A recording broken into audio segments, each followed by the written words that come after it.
Yuka is here with the business. Great to see you. Yuka, just days after Donald Trump and Narendra Modi announced a trade deal, Indian farmers and trade unions have taken to the street in protest. Tell us why.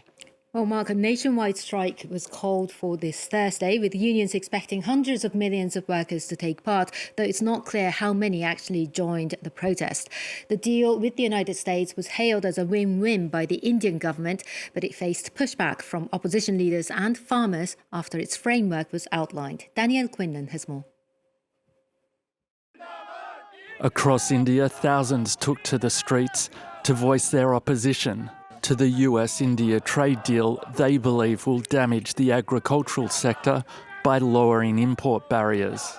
So you are having an unequal competition, and you will have American produce produced by big corporate agri-businesses coming in here without any import duties, without any tariffs. That is going to lead to a big price crash. The deal would see India reduce or eliminate all tariffs on US industrial goods. In return, the US lower rates from 50% to 18% on goods from India, from textile and apparel to plastics and rubber, as well as certain types of machinery. The initial enthusiasm that greeted the deal has begun subsiding, partly as the result of US inserting the words certain pulses in between processed fruit and soybean in the terms of the agreement, causing outcry as pulses form a large part of protein in the national diet. A revision has removed the reference, along with a change just beneath, saying India only intends to buy $500 billion worth of US products, rather than making it a firm commitment. Conscious of sensitivities, the Indian Trade Minister was keen to point out how much had been kept out of the deal.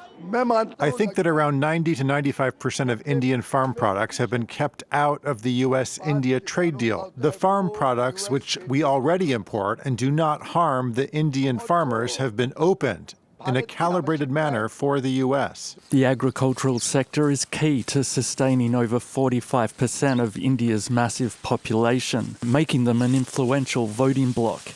In 2020 and 2021, farmers flexed their political muscle by blocking highways, causing the government to pull back from laws looking at reforming the sector.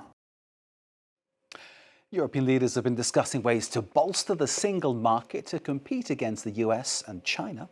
Well, the bloc's 27 leaders and top EU officials converged on a Belgian castle for an informal summit to find ways to urgently boost growth by making it easier for businesses to operate and expand within the EU.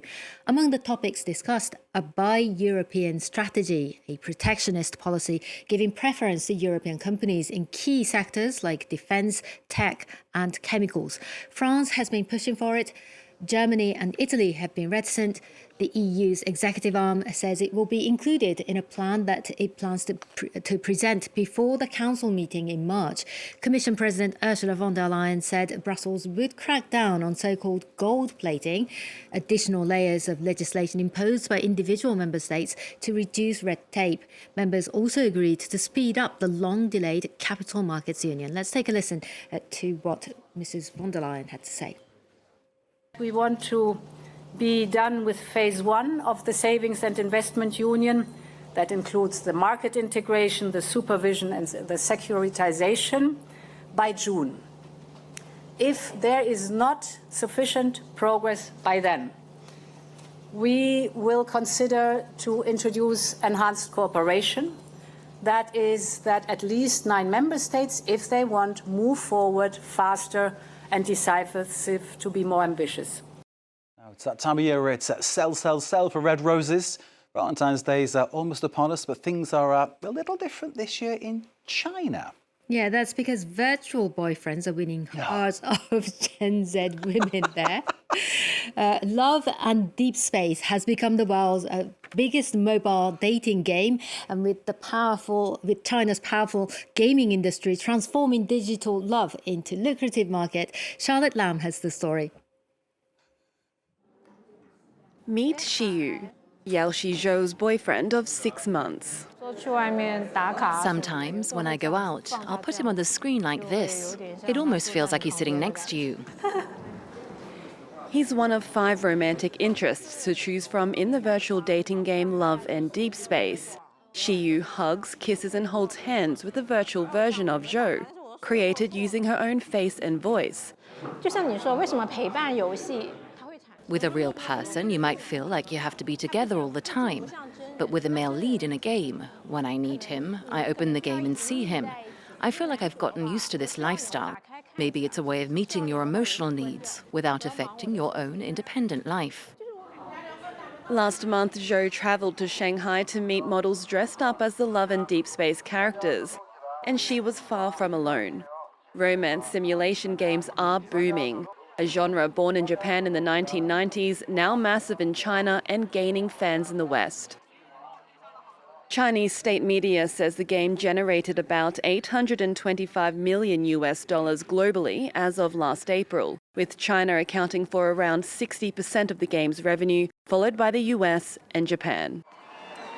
Some worry the game's popularity could worsen China's already declining marriage and birth rates. But others say it reflects a powerful gaming industry turning digital intimacy into profit and the rising economic independence of Chinese women. I would be very cautious about saying that games or AI companions are causing women to avoid real-life relationships. From an anthropological perspective, the decline in marriage and fertility has long-term structural roots. Zhou still thinks about finding a real-life partner someday, but she's not in any rush. Her virtual boyfriend is already there, waiting on her screen. Virtual boyfriend. Yeah, but physical partners can be a bit of a nuisance from time to time, you know, when you want to be quiet and read a book. Okay, this reveals more and more about Yuka. More from Yuka later, of course. Thank you very much indeed. Great to see you, as always.